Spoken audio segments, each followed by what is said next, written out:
नमस्कार। मैं वीके शास्त्री अपने चैनल के माध्यम से आप सभी दर्शकों का बहुत बहुत स्वागत करता हूं।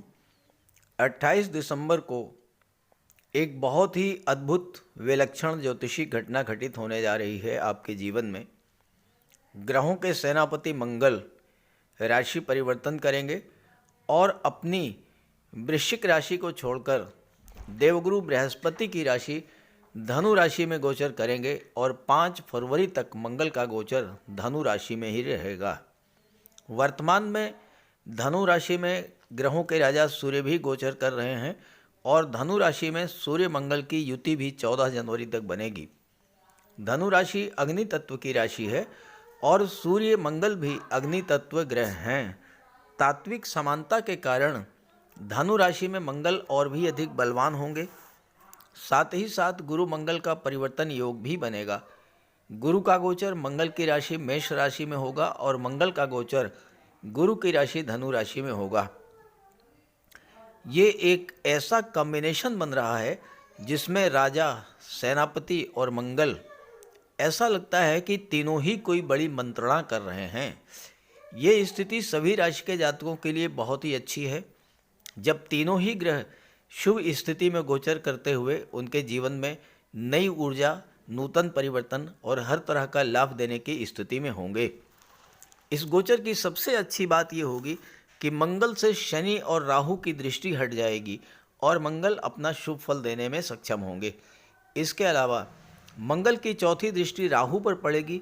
राहु गुरु की राशि में है तो राहु भी शुभ फल प्रदान करेंगे और इसका सीधा प्रभाव ये पड़ेगा कि राहु जन जो भी परेशानियां हैं उनका भी अंत होगा। तो मंगल के इस राशि परिवर्तन का कर्क राशि के जातकों के जीवन पर क्या प्रभाव पड़ेगा, इसी का विश्लेषण करेंगे इस वीडियो में। ये विश्लेषण आपकी चंद्र राशि के आधार पर किया जा रहा है और वीडियो के अंत में मैं आपको मंगल के उपाय भी बताऊंगा। तो ये है कर्क राशि के जातकों की कुंडली। कर्क राशि के स्वामी हैं चंद्रमा और कर्क राशि देवगुरु बृहस्पति की उच्च की राशि है और देवगुरु का गोचर कुंडली के दशम भाव में, कर्म भाव में है। मंगल 28 दिसंबर को कुंडली के छठे भाव में गोचर करेंगे गुरु की राशि में और यहाँ पर गुरु और मंगल का परिवर्तन योग बनेगा। देवगुरु मंगल की राशि में, मंगल के घर में, मंगल गुरु की राशि गुरु के घर में गोचर करेंगे।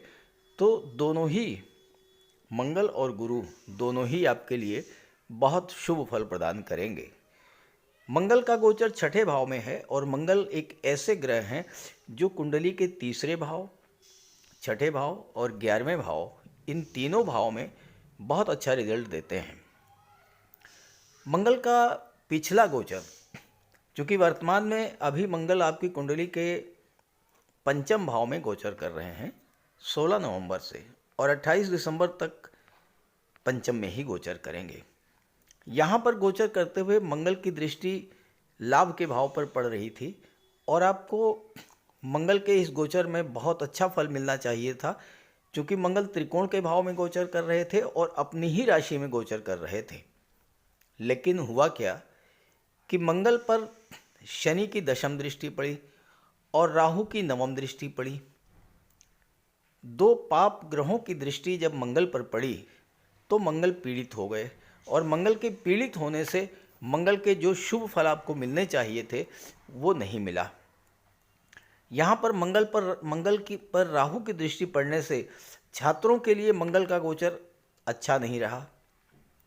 गर्भवती महिलाओं के लिए मंगल का गोचर अच्छा नहीं रहा और आपके धन प्राप्ति के मार्ग में बाधाएं उत्पन्न हुई। चूँकि राहु की दृष्टि पड़ी पंचम भाव पर तो छात्रों के मन में भटकाव की स्थिति बनी। पढ़ाई से मन हटा, पढ़ाई में मन नहीं लगा, फोकस नहीं कर पाए और साथ ही साथ मंगल की दृष्टि जब अष्टम भाव पर पड़ी तो चोट चपेट, एक्सीडेंट की घटनाएं, ब्लड संबंधी रोग, हाई ब्लड प्रेशर या एंजाइना पेन, हार्ट प्रॉब्लम, इस तरह की समस्याएं आपके जीवन में आई होंगी। अष्टम भाव अपने आप में एक बहुत खराब भाव माना जाता है और उस पर जब मंगल की दृष्टि और पीड़ित मंगल की दृष्टि जब अष्टम पर पड़ी तो तरह तरह की समस्याओं ने आपको परेशान किया होगा।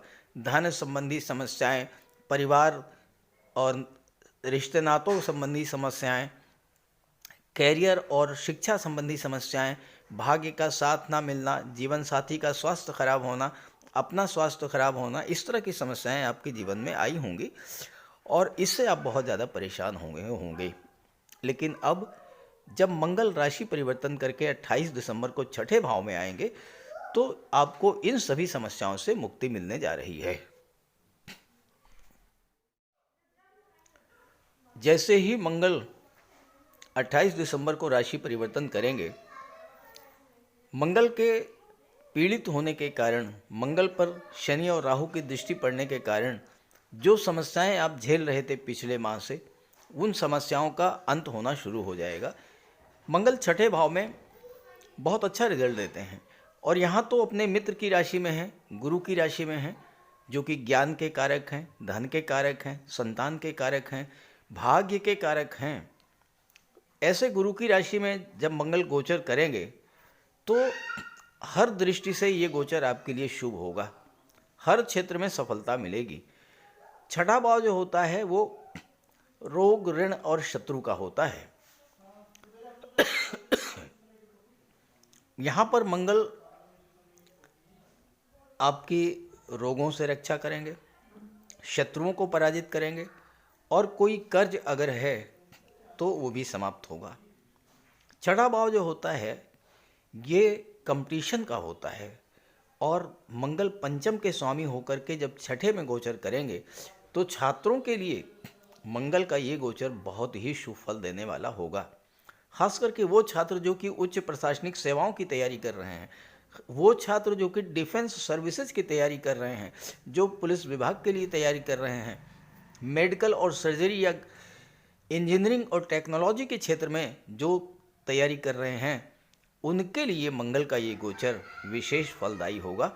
सफलता मिलेगी क्योंकि कंपटीशन कितनी भी बड़ी हो, मंगल जब छठे भाव में गोचर करते हैं तो आपके अंदर इतना पराक्रम, इतना पुरुषार्थ और इतनी ऊर्जा आपके अंदर प्रदान करते हैं कि आप हर तरह की कंपटीशन को बीट आउट कर लेते हैं।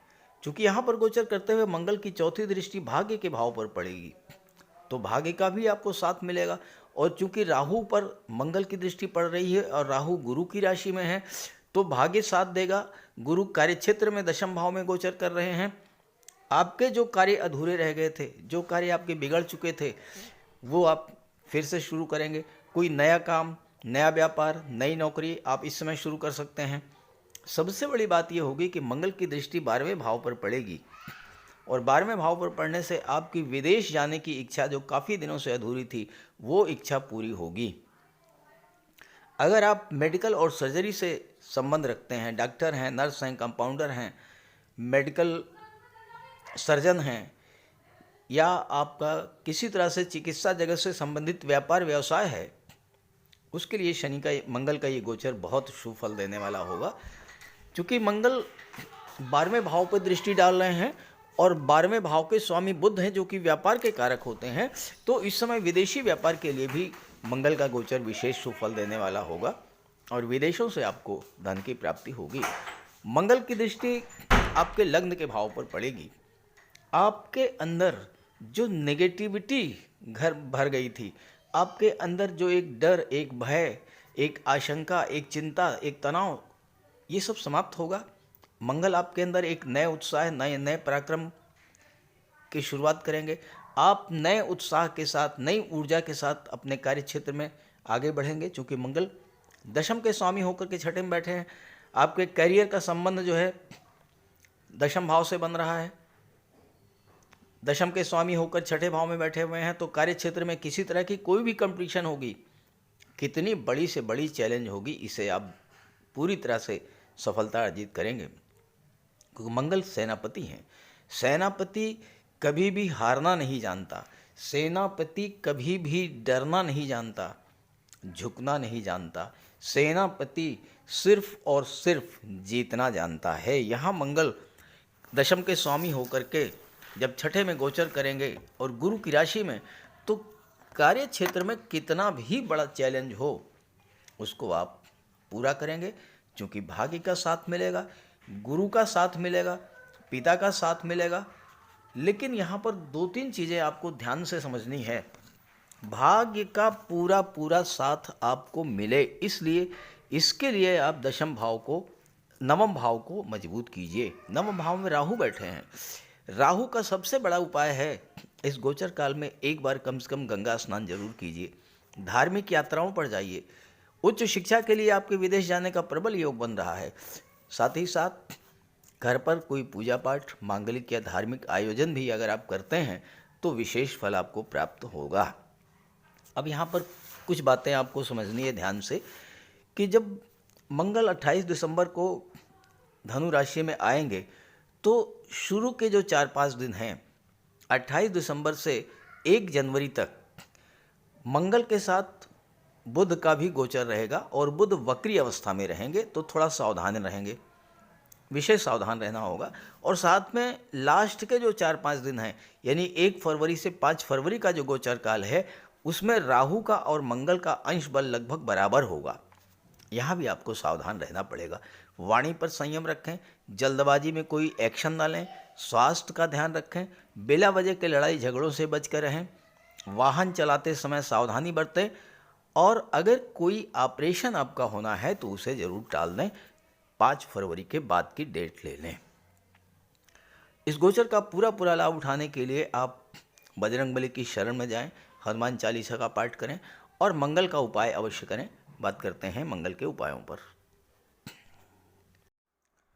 मंगल का सबसे बड़ा उपाय है बजरंगबली की उपासना करना। आप बजरंगबली की उपासना कीजिए, बजरंगबली के मंदिर में जाइए, उनके चरणों का सिंदूर अपने मस्तक पर धारण कीजिए, साथ ही साथ हनुमान चालीसा का पाठ कीजिए, बजरंग बाण का पाठ कीजिए। मंगलवार के दिन अगर आप व्रत रख सकें तो मंगलवार का व्रत रखिए। साथ ही साथ हनुमान जी को चोला चढ़ाइए। मंगलवार के दिन स्नान करने के जल में लाल चंदन या लाल पुष्प डालकर स्नान करें।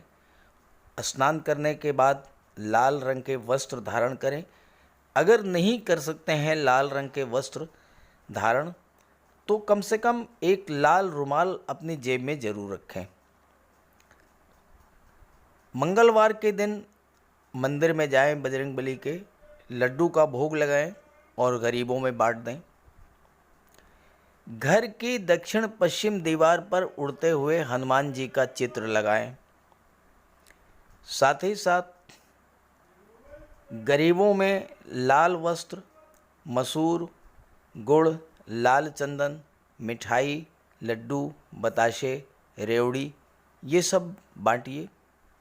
मस्तक पर लाल चंदन का टीका लगाएं या हनुमान जी के चरणों का सिंदूर लगाएं। मंगलवार के दिन बंदरों को गुड़ और चना खिलाएं। बहते हुए जल में लाल पुष्प, तिल या गुड़ प्रवाहित करें और जेब में एक तांबे का सिक्का रखें।